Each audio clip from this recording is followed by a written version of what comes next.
Habang naghihintay matuyo, Ay, intermission muna. penit na pwede. Unahan na natin yung kalawang. Kulay kalawang. Kulay kalawang din yung pinintura.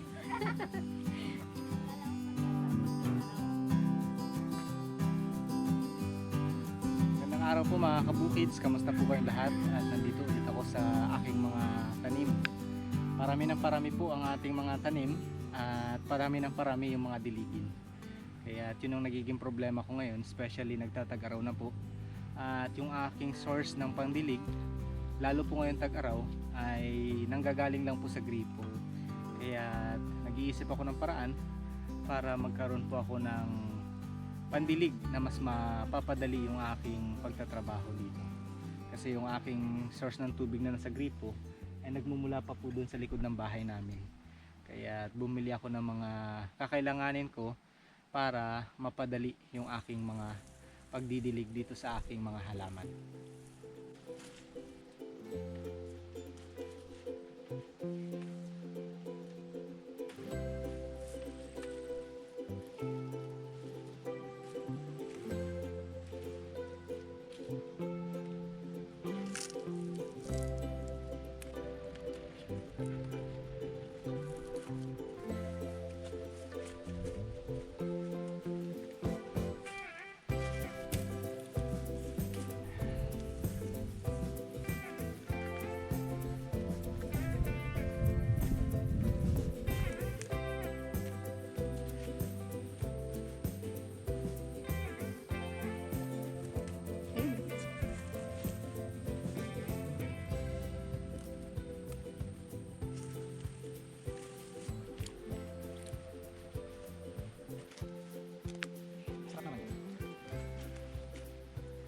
Ano cloud?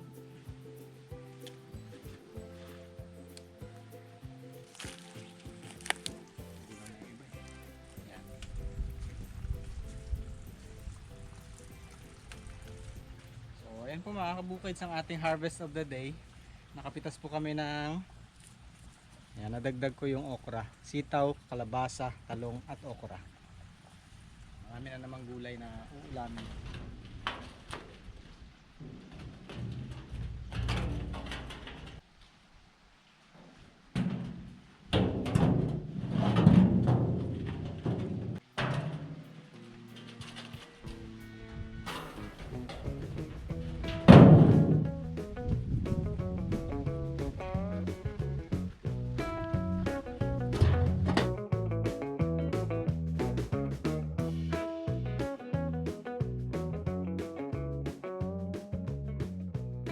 So dahil nga nahihirapan na ako magdilig ngayon at malayo yung aking pinagkukunan ng tubig, bumili ako guys ng mga drum.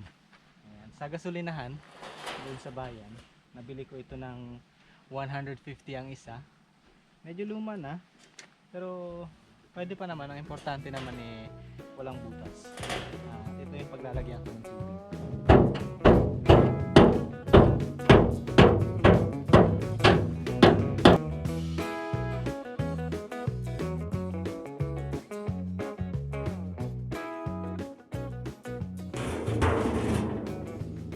Butas!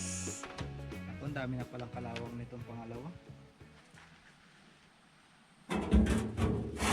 Sabi ni kuya walang kalawang sa buo. Wala na palang mapaglagyan ng kalawang. Puro kalawang na pala yan. Tatagal pa kaya yan? Ayan, 2 down. Dalawa na yung nabuksan ko guys. So 4 po yung binili ko. At ito nakalagay dito nung una ay crudo daw. Kailangan pa namin yung linisan. Marami ng kalawang pala itong isa na to. Tingnan natin kung Ito maganda-ganda. yan, Wala okay pang pa. kalawang to. Ayos pa yung isa na yun.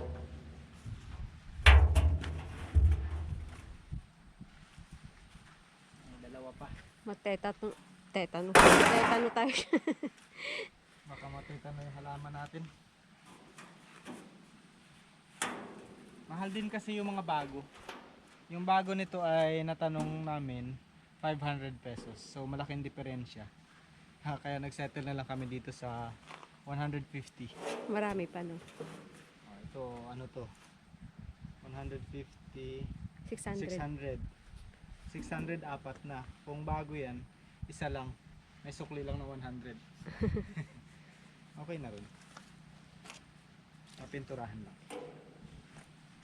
Nakasasabog na yata ito. Tumulobo na. Nakakatakot.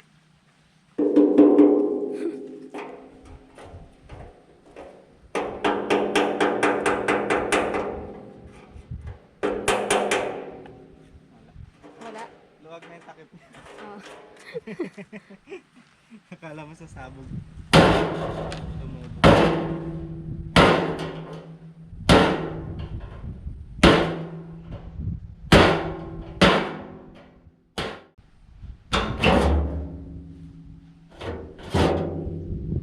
Tapos na yung 4 na drum.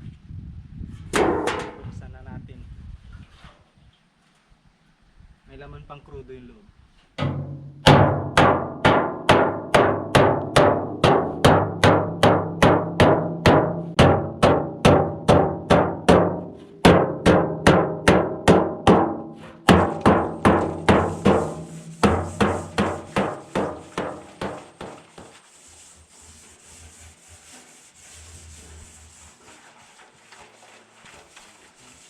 Linisan natin mabuti para iwas titano.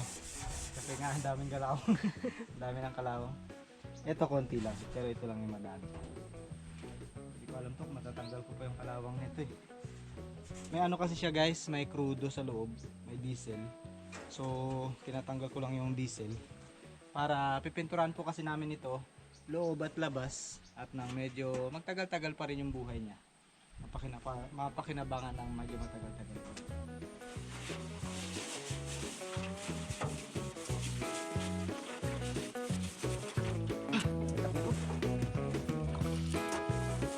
Kung mahirap maging dishwasher, mas mahirap maging drum washer.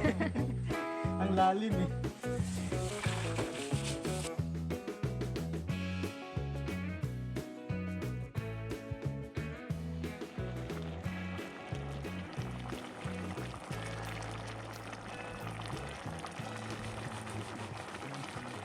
Wow, maligat ang kalabasa. Hindi na talaga tayo mamamatay. Ano to? Immortality. Unlock. Sabi ni Ma'am, siya nag-comment na aabutin daw tayo ng 200 years.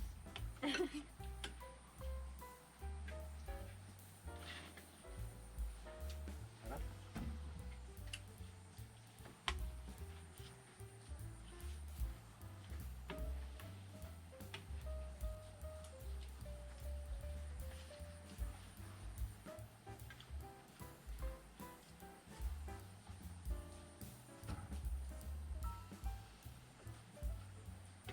And big shout out mga kabukids kay Ma'am Cherry Toralba mula sa Vancouver, Canada. Ayan. Ingat po kayo dyan, ma'am. Kain po. Salamat po sa palaging panonood. Always daw siyang nanonood. Kain po tayo. Shoutout na rin po sa mga magbe-birthday ngayong month. Ma'am Lisel. Si Ma'am Lisel. Happy birthday, Ma'am Lisel. Happy birthday, 2. Ma'am. Salamat sa panonood at support. February babies.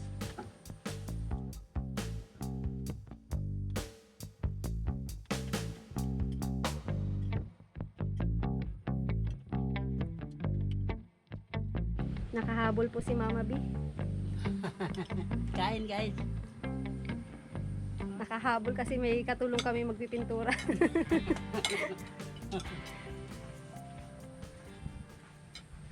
Ano to yun, Nagob? Pwede na? Sabi sa kumakain, okay na yan. Hindi pa nga tapo. Pwede na magsimula. Kain lang kayo dyan, Ma.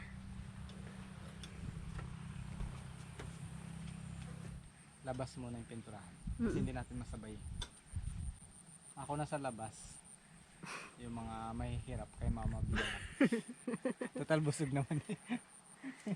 Narinig mo ba? Sabi ko ako na yung magpintura sa labas. Ikaw na yung nasa loob. Wow, oo rin na. Payag din ah.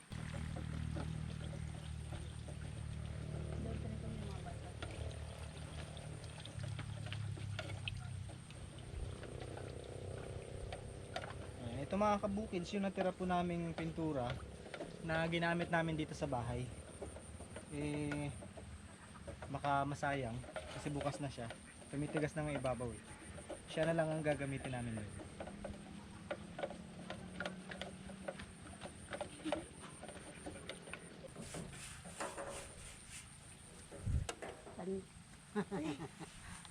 Kulay ko na yan. Hindi na kailangan akong binturahan.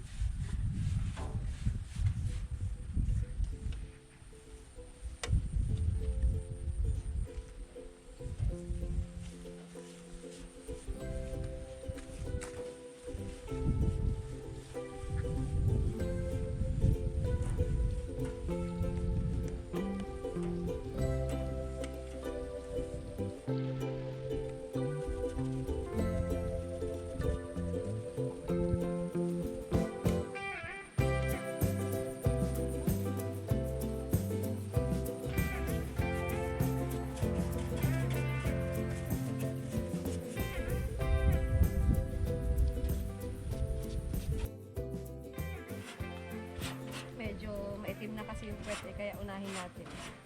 Para naman siya yung unang pumuti.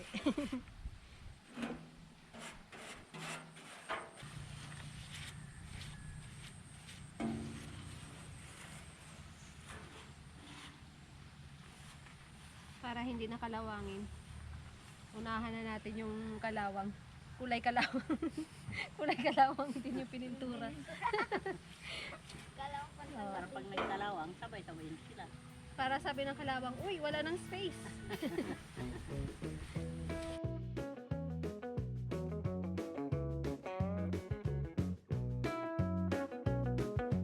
Habang naghihintay matuyo, Okay. intermission muna. Mainit na puwet.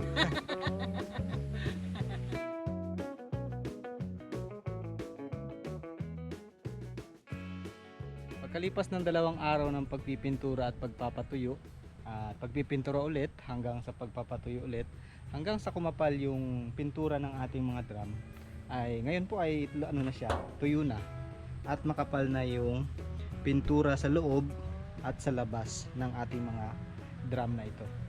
So sinadya ko pong pakapalin para medyo tumagal-tagal naman yung paggamit ko dahil nga medyo luma na to, kaya sa pintura na lang babawi. At ngayon medyo maganda naman yung panahon, hindi masikat yung araw kasi may bagyong parating daw. Dito ko po yan i-set up. Yan, magse-set up po ako ng drum dito kasi may mga tanim po ako dyan. May tanim ako dito, ito, para malapit siya sa area na yan. Tapos yung isa naman dito ko i-set up sa may parte na ito.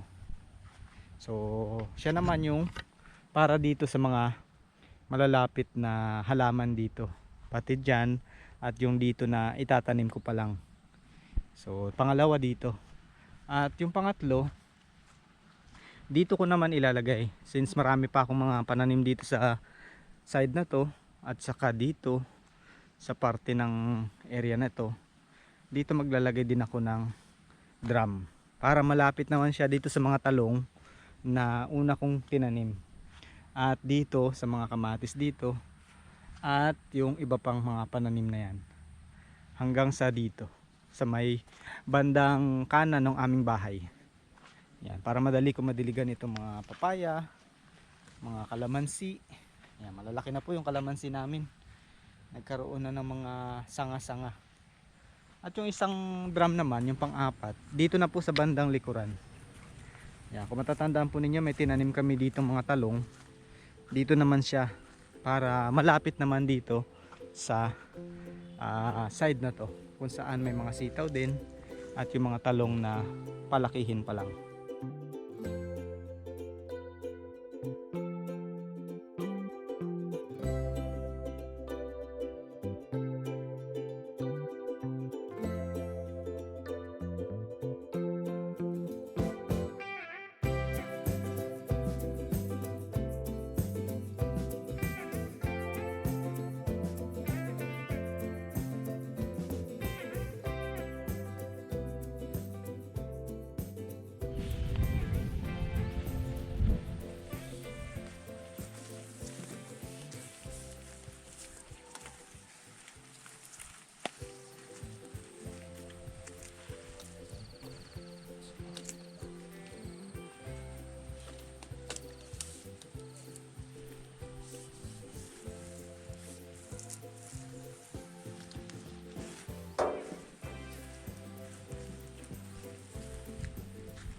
Magsasagasaan yung okra.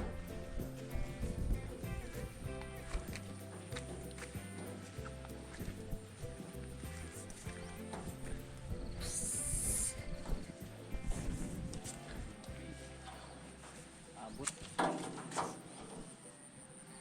Ay mga kabukids, ilatag na po namin yung bawat drum dito sa kanilang mga kanya-kanyang pwesto. So ito yung para dito sa side na to. At sa bawat isang drum guys, naglagay kami ng mga patungan. Katulad ng ganyan, no? Mga kawayan lang yan. Para iwas na rin po yan na mabulok agad yung ilalim. Kasi nga syempre kapag ka nakadikit sa lupa ng matagal na panahon tapos laging basa, mabilis pa rin masira. So makakatulong po yan.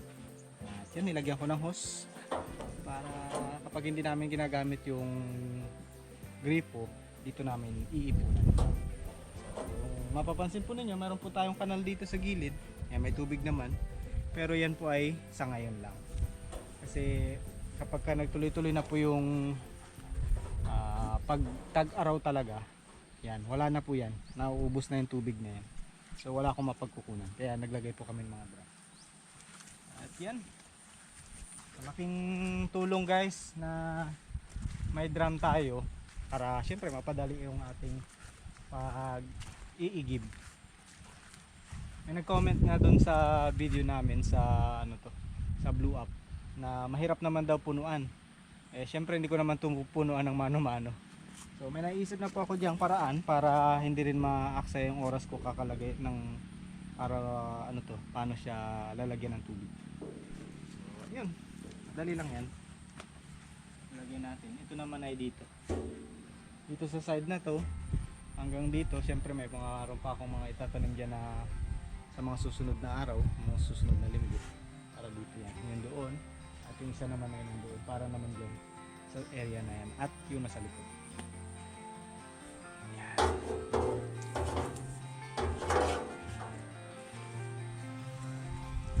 Meron pa kami natitirang hose na luma.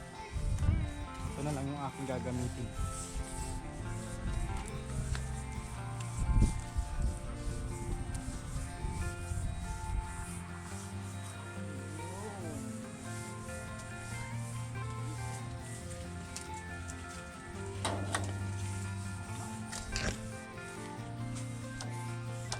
Papadali na ang ating pagdidilig.